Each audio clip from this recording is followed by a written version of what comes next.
Langit pagi masih kelabu saat Naila menggantungkan keranjang kecil di stangnya. Ia mengayuh sepedanya pelan di sepanjang jalan aspal yang sudah mulai berlubang di sana-sini. Di dalam keranjang, belasan kotak kue basah yang ia buat sejak subuh berjajar rapi. Setiap pagi, ia menjajakan kue ke kantor-kantor kecil di kawasan kota bawah. Itu satu-satunya cara untuk menghidupi adik bungsunya sejak ibu mereka meninggal 2 tahun lalu. Naila bukan siapa-siapa di kota ini. Hanya seorang gadis 22 tahun, yatim piatu, tinggal di kontrakan sempit bersama adiknya yang masih SMP. Tapi ia dikenal oleh pelanggan sebagai sosok yang ramah dan kuat bekerja. Tak pernah mengeluh, walau jelas hidupnya tidak mudah. Pagi itu, Naila berhenti di depan kantor Kecamatan Merpati, sebuah gedung tua berlantai 2 yang kini lebih banyak dipakai aparat dan petugas kelurahan yang malas-malasan bekerja. Di sana, ia biasanya menitipkan 2 kotak kue untuk Pak Rahmat, seorang staf arsip yang baik hati.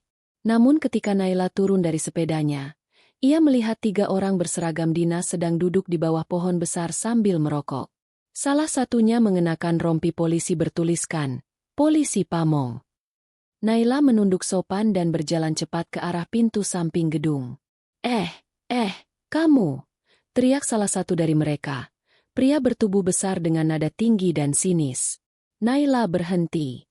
Ia berbalik, berusaha tetap sopan meski hatinya mulai tak nyaman. "Iya, Pak.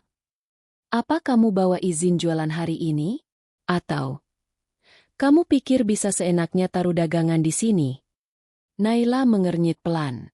Sudah berbulan-bulan ia berjualan di sini, dan tak pernah ada yang mempermasalahkan. "Maaf, Pak, saya cuma titip 2 kotak kue, seperti biasa. Nggak buka lapak di sini, kok." Pria itu berdiri, wajahnya kaku, matanya menatap Naila dari ujung kaki sampai kepala. 2 rekannya tertawa kecil di belakangnya. Kalau nggak ada izin, ya nggak bisa. Tapi ya bisa dibicarakanlah," katanya sambil menggerakkan tangan menyodorkan isyarat uang. Naila menggeleng cepat, gugup dan malu. "Saya nggak bawa uang lebih, Pak. Maaf." Senyum si polisi berubah dingin. Ia melangkah mendekat. "Jadi kamu ngelawan ya? Mentang-mentang cantik, berani nolak aturan? Mau main keras?" Wajah Naila pucat. Hatinya mulai berdebar tak karuan. Namun ia tak tahu, pagi itu bukan sekadar ancaman. Itu adalah awal dari sesuatu yang jauh lebih kelam. Naila mundur 1 langkah. Ia tahu ekspresi seperti itu. Dingin, penuh ancaman, dan tidak bisa diajak bicara. Ia pernah melihatnya saat ibunya dulu dipaksa membayar pungutan liar oleh oknum yang sama. Tapi saat itu Naila masih terlalu kecil untuk melawan. Dan sekarang, ia hanya seorang gadis dengan sepeda tua dan keranjang kue. "Ayo ikut ke dalam. Kita bicarakan baik-baik di dalam aja," ucap si polisi, kali ini dengan nada manis yang dibuat-buat. Naila ragu.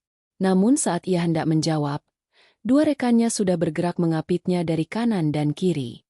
"Cepat, jangan bikin repot," bentak salah satu dari mereka, menarik lengan Naila dengan kasar. Ia ingin berteriak, tapi tenggorokannya tercekat. Ketakutan membuat tubuhnya kaku.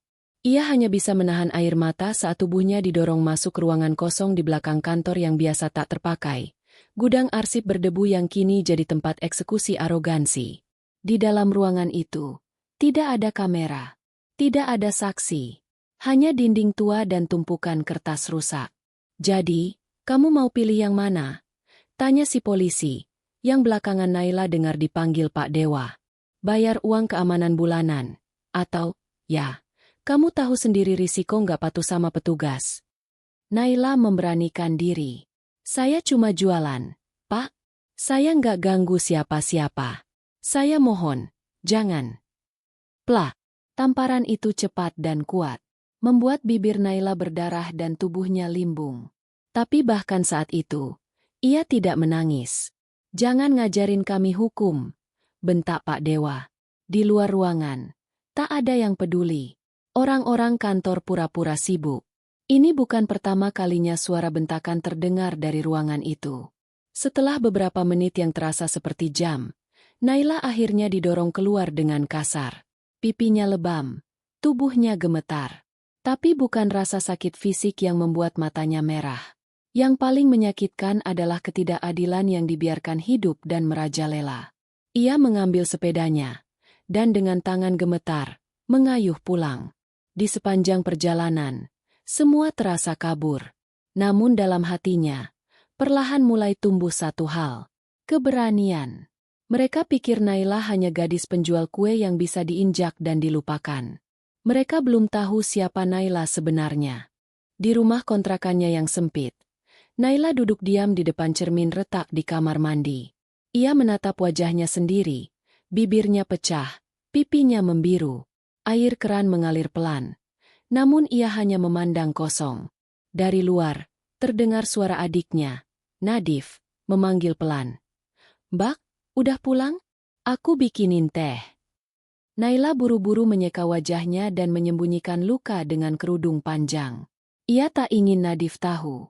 Adiknya itu masih SMP, masih terlalu muda untuk melihat dunia sekejam ini. Namun saat mereka duduk bersama di ruang depan, Nadif memperhatikan tangan kakaknya gemetar saat memegang gelas. "Mbak, mereka mukulin kamu lagi, ya?" Nadif bertanya lirih. Naila terdiam. "Aku udah besar, Mbak. Jangan selalu lindungin aku. Kita bisa lapor ke siapa, kek?" Naila tertawa hambar. "Lapor ke siapa? Div? Sama polisi lain yang tutup mata? Atau ke media yang gak bakal peduli sama gadis kecil kayak kita?" Sini. Hanya suara kipas angin tua yang berdek. "A network error occurred. Please check your connection entry again. If this issue persists, please contact us through our help center at help@openai.com." Esok paginya, Naila bangun lebih awal dari biasanya. Meskipun tubuhnya masih terasa nyeri, tapi ada api yang menyala dalam hatinya. Untuk pertama kalinya, ia merasa tidak hanya menjadi korban, tapi seseorang yang memegang kunci untuk mengubah sesuatu. Ia membuka ponselnya, memeriksa email. Tidak ada balasan dari redaksi yang ia kirimi pesan semalam. Namun satu hal tak biasa terjadi. Kontak wa asing tiba-tiba mengiriminya pesan. "Hati-hati dengan apa yang kau simpan. Kami tahu apa yang kau lakukan." Naila terdiam. Napasnya membeku. Ia belum pernah merasa sedekat ini dengan bahaya yang tak terlihat. Tak lama, dari jendela dapurnya, ia melihat mobil hitam tanpa plat resmi terparkir tak jauh dari gang sempit tempat kontrakannya berada. Dua pria asing duduk di dalam, berkacamata hitam, tak bergerak. Dia menutup gorden dan langsung menggembok pintu rumahnya dari dalam. Di kantor Kecamatan Merpati, Pak Dewa sedang gelisah di ruangannya. Seorang pria berpakaian sipil berdiri di depannya. Bukan polisi, tapi punya wewenang besar. Ia adalah Kompol Hermawan, atasan dari atasan Pak Dewa. "Jangan sepelekan gadis itu," ujar Kompol Hermawan sambil menyeruput kopi. "Dia penjual kue, Pak. Gadis miskin. Nggak punya siapa-siapa." Justru itu. Orang yang merasa nggak punya apa-apa bisa jadi paling nekat. Pak Dewa tertawa kecil, mencoba menutupi rasa gugupnya. "Saya urus dia, Pak." Kasih sedikit tekanan. Dia pasti diam. Kompol Hermawan meletakkan cangkirnya, menatap Dewa tajam. "Kalau masalah ini bocor, yang dicoret bukan cuma kamu, tapi seluruh nama baik institusi ini. Pastikan gadis itu diam selamanya." Sementara itu, di rumahnya, Naila mulai menyusun langkah. Ia mencetak semua foto dan bukti digital yang ia simpan, menyimpannya di dalam plastik bening, dan membungkusnya rapi dalam satu map. Lalu ia menulis satu surat pendek. "Jika sesuatu terjadi padaku, tolong sebar ini ke publik." Surat dan map itu ia sembunyikan di balik plester dinding kamar, tempat yang tak mudah ditemukan. Malamnya, Nadif melihat Naila duduk di lantai ruang tamu, memandangi ponselnya. "Mbak, kamu takut?" Naila menatap adiknya. Tersenyum kecil, meski matanya berat. "Banget." Tapi diam itu lebih menakutkan.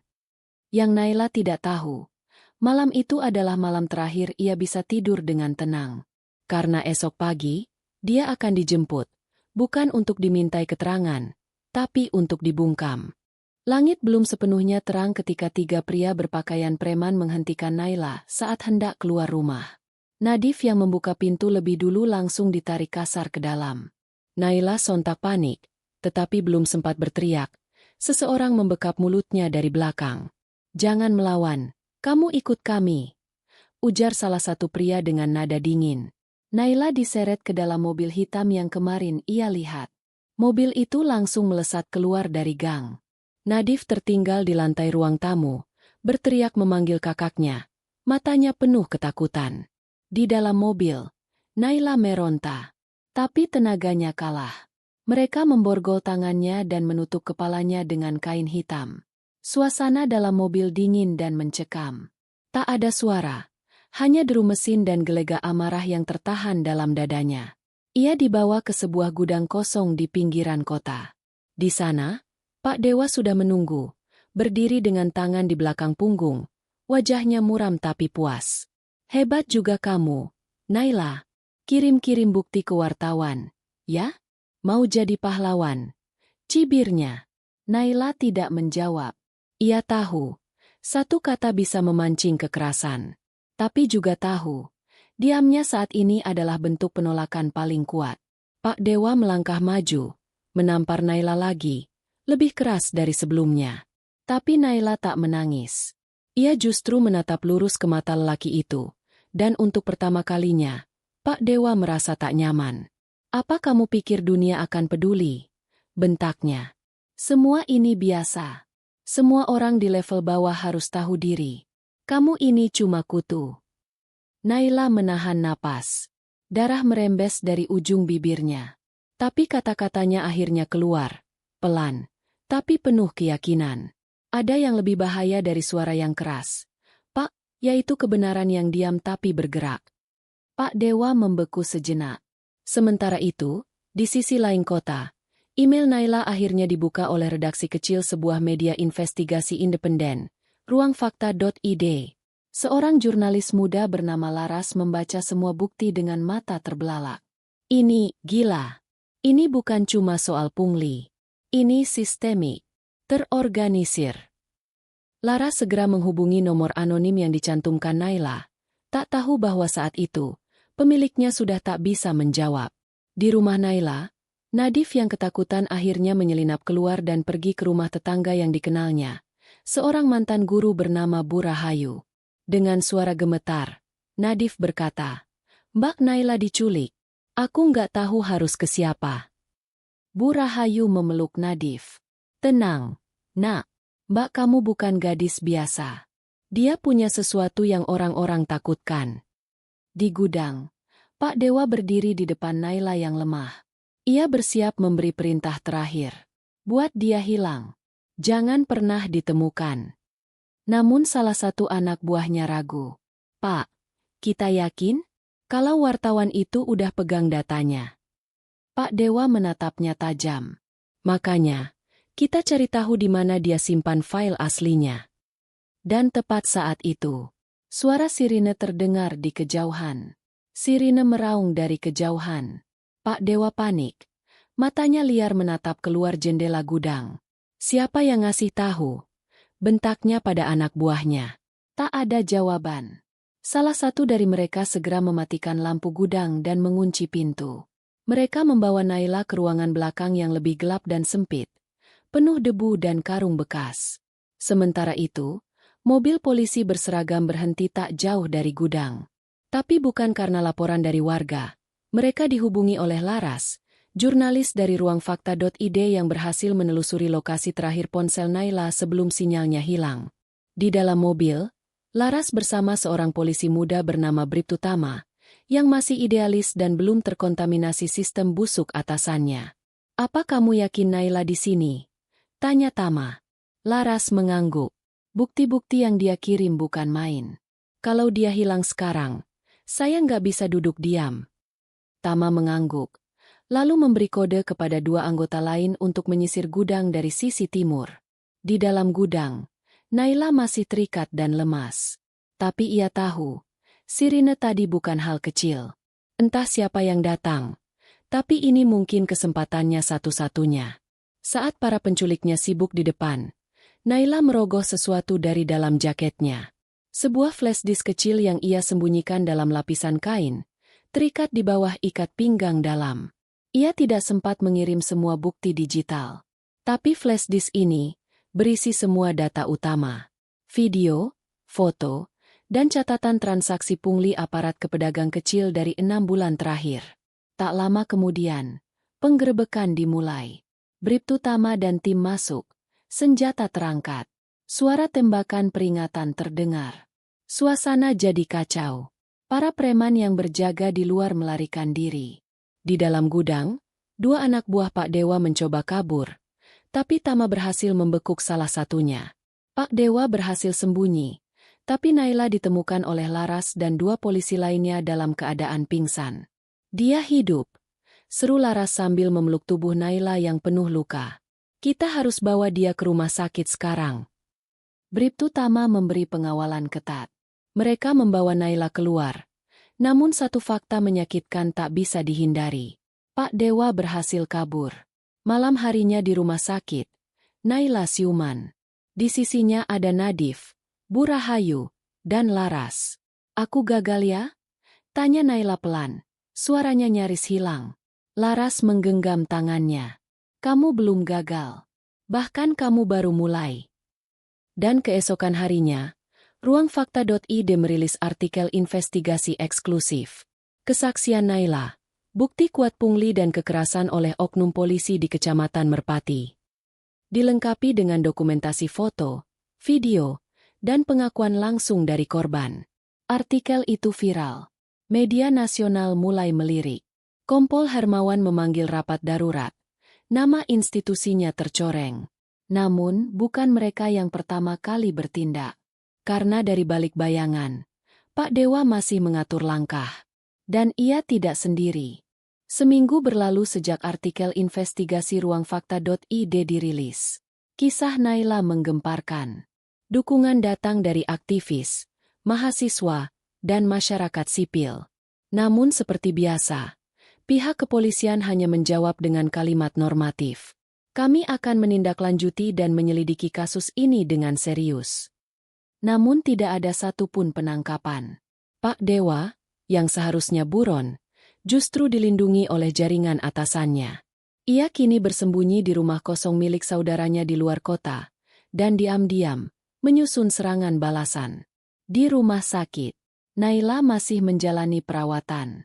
Bekas luka di wajah dan perutnya belum sembuh sepenuhnya. Tapi setiap hari, ia menulis. Menulis kesaksiannya. Merinci semua yang ia tahu. Laras datang membawa kabar baru. Ada yang aneh. Setelah artikel kita tayang, 2 wartawan kami dapat ancaman. HP mereka diretas. Dan ada 1 file penting yang hilang. Naila menggigit bibir. Ia tahu itu bukan kebetulan. Dan makin jelas, musuhnya tidak ingin kebenaran ini utuh sampai ke publik. Di tempat persembunyian, Pak Dewa menerima telepon dari seseorang. Suara di seberang terdengar berwibawa, dingin. Kau terlalu ceroboh, Dewa. Sekarang kau jadi titik paling terang. Kau harus bungkam dia, atau semuanya ikut tenggelam. Tenang, Pak. Malam ini, saya akan selesaikan semuanya. Malam itu, Laras dan Bribtu Tama sedang merundingkan perlindungan ekstra untuk Naila. Tapi saat mereka tiba di rumah sakit, kamar Naila kosong. Suster terakhir yang berjaga ditemukan pingsan di lorong belakang. Kamera CCTV diputus sejak 1 jam lalu. Tama langsung mengepalkan tangan. Ini penculikan kedua. Tapi kali ini kita tahu siapa pelakunya. Laras mengangguk. Dan kita juga tahu di mana harus mencarinya. Di gudang tua yang sama. Naila diseret lagi ke lokasi yang pernah hampir jadi kuburannya. Tapi kali ini dia tidak takut. Matanya menatap langsung ke arah Pak Dewa, yang kini terlihat lebih kacau dan beringas. Kamu pikir menang, ya? Cuma karena artikel kecil dan simpati murahan itu. Naila tersenyum. Meski bibirnya berdarah. Bukan aku yang menang, Pak. Tapi semua orang yang Bapak rendahkan selama ini. Pak Dewa terdiam sejenak. Tapi lalu mendekat dengan linggis di tangan. Dan sekarang, kamu akan jadi contoh kenapa kebenaran tidak selalu menang. Ia mengayunkan linggis itu, tapi terdengar teriakan keras dari luar. Letakkan senjatanya. Sekarang. Pasukan Brimob dan tim reskrim datang mengepung gudang. Bribtu Tama berada di garis depan. Pak Dewa panik, mencoba kabur dari pintu belakang, tapi seseorang menghadangnya. Nadif, dengan tangan gemetar, memegang ponsel dan merekam semua kejadian. Kalau kau sentuh kakakku lagi, semua orang akan tahu malam ini. Pak Dewa kehilangan akal. Dikelilingi kamera, polisi, dan gadis yang tidak pernah diam. Ia melempar linggis. Menyerah. Naila jatuh ke tanah. Laras menghampirinya. Memeluknya. Ini belum akhir, Naila. Tapi kamu berhasil sampai di sini. Setelah Pak Dewa tertangkap, suasana kota tak lagi sama. Media besar mulai ikut memberitakan. Netizen menuntut transparansi. Tapi publik tahu, Pak Dewa bukan puncaknya. Ia hanya pion dalam permainan yang lebih busuk. Di balik layar, Kompol Hermawan, atasan langsung Dewa, mulai gelisah. Ia mengira kasus ini akan mereda. Namun begitu Pak Dewa ditahan, nama-nama dalam daftar pungli mulai bocor ke publik. Nama Kompol Hermawan, AKBP Yusuf, hingga tokoh-tokoh penting dari DPRD daerah, ikut tercantum. Di kantor polisi, Bribtu Tama mendapati dirinya ditekan dari berbagai arah. Sudahi urusan Naila. Dia sudah cukup mendapat perhatian. Fokus ke kasus lain, kata atasannya dingin. Namun Tama tahu, tekanan itu hanya tanda bahwa Naila hampir berhasil menyentuh jantung kebusukan. Naila, meski masih dalam perlindungan rumah aman, menolak diam. Ia bertemu lembaga bantuan hukum yang bersedia mendampingi kasus ini. Bahkan koalisi jurnalis muda menawarkan kerjasama untuk membuat film dokumenter.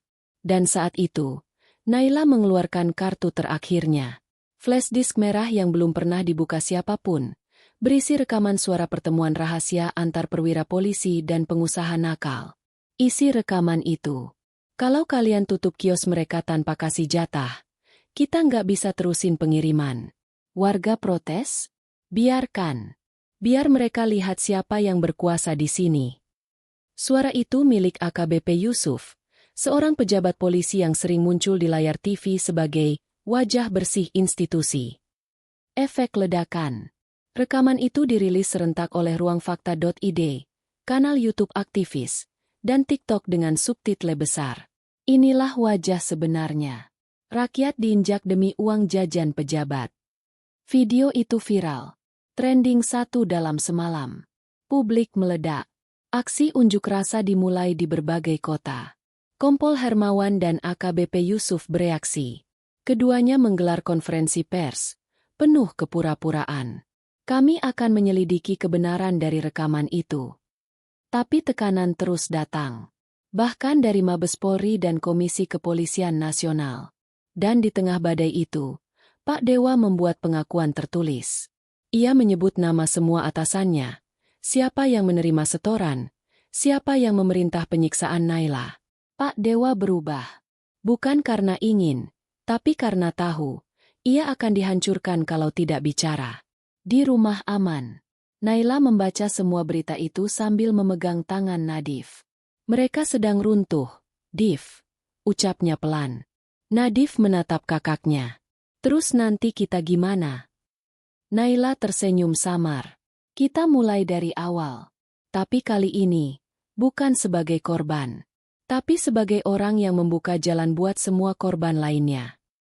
3 minggu setelah viralnya rekaman suara AKBP Yusuf, kondisi mulai berubah. Kompol Hermawan diskors. AKBP Yusuf diperiksa oleh Propam. Beberapa aparat lain, termasuk polisi-polisi sektor kecil, diberhentikan atau dipindahkan secara diam-diam. Tapi, tidak satu pun yang benar-benar ditahan. Naila menghadiri sidang pertama. Ia duduk di ruang sidang, mengenakan kemeja putih dan celana panjang hitam. Di hadapannya, Pak Dewa duduk sebagai terdakwa, didampingi pengacara negara. Suasana tegang. Saat hakim bertanya, apakah terdakwa merasa bersalah? Pak Dewa terdiam cukup lama, lalu menjawab, "Saya hanya menjalankan perintah." Naila mengatupkan rahangnya. Ia tahu, ucapan itu benar. Tapi kalimat itu juga menjadi tameng semua pelaku sistem rusak ini. Laras dan tim media. Sementara itu, Laras dan tim dari ruangfakta.id tengah menyusun laporan lanjutan yang berisi korban-korban lain selain Naila. Pungli yang dilakukan sejak 2019. Proyek fiktif yang ditutupi dengan razia dan penutupan paksa kios warga. Sayangnya, setelah 2 jurnalis mereka mengalami intimidasi fisik, kantor pusat menarik sebagian artikel. "Kami mendukung kamu, Laras. Tapi ini sudah nyawa taruhannya."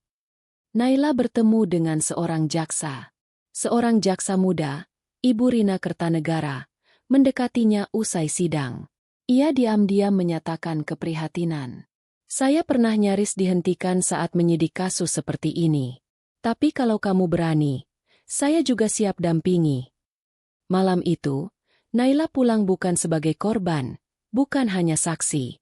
Ia mulai berubah menjadi sumbu perlawanan, pelan tapi pasti, mulai menyatukan korban, jurnalis, aktivis hukum, dan masyarakat yang pernah diam. Nadif. Di sekolahnya, Nadif mulai dikenal. Awalnya dengan cibiran. Itu adiknya Naila, yang katanya dihajar polisi. Tapi kini, banyak siswa diam-diam memuji. Bahkan guru-gurunya memberi hormat. Nadif mulai ikut komunitas pelajar yang membahas hak sipil dan perlawanan damai. Sebuah catatan kecil. Di kamar, Naila menuliskan sesuatu di jendela yang berembun. "Mereka tak pernah benar-benar kalah. Tapi kita tak akan pernah diam lagi." Beberapa bulan setelah sidang Pak Dewa dimulai, suasana di kota mulai berubah. Perubahan perlahan tapi pasti. Naila duduk di depan laptopnya, mengetik artikel terbaru di ruangfakta.id. Kali ini, bukan hanya soal kasusnya sendiri, tapi tentang perjuangan banyak orang kecil yang mulai berani bersuara. Di layar, komentar pembaca membanjiri. "Terima kasih, Naila. Kalian menginspirasi kami. Jangan berhenti." Pemeriksaan dan tindak lanjut. AKBP Yusuf akhirnya resmi dipecat dan dijadikan tersangka dalam kasus korupsi dan penyalahgunaan kekuasaan. Kompol Hermawan pun harus menjalani proses hukum. Tak hanya itu, ada reformasi kecil di institusi kepolisian setempat.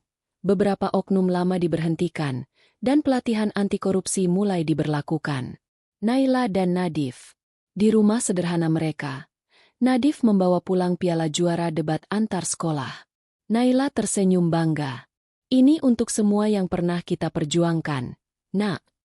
Nadif memeluk kakaknya erat. Laras dan tim media. Laras berhasil menginisiasi serangkaian dokumenter yang menyoroti kasus-kasus serupa di daerah lain. Ia juga membuka pelatihan jurnalistik investigasi untuk anak muda. Pesan terakhir Naila. Dalam pidato singkat di sebuah seminar hak asasi manusia, Naila berkata, "Perjuangan kami bukan hanya tentang melawan satu orang atau satu sistem yang rusak. Ini tentang membangun keadilan, agar suara kita yang kecil pun didengar. Karena selama kita berani berdiri, cahaya akan selalu menemukan jalannya."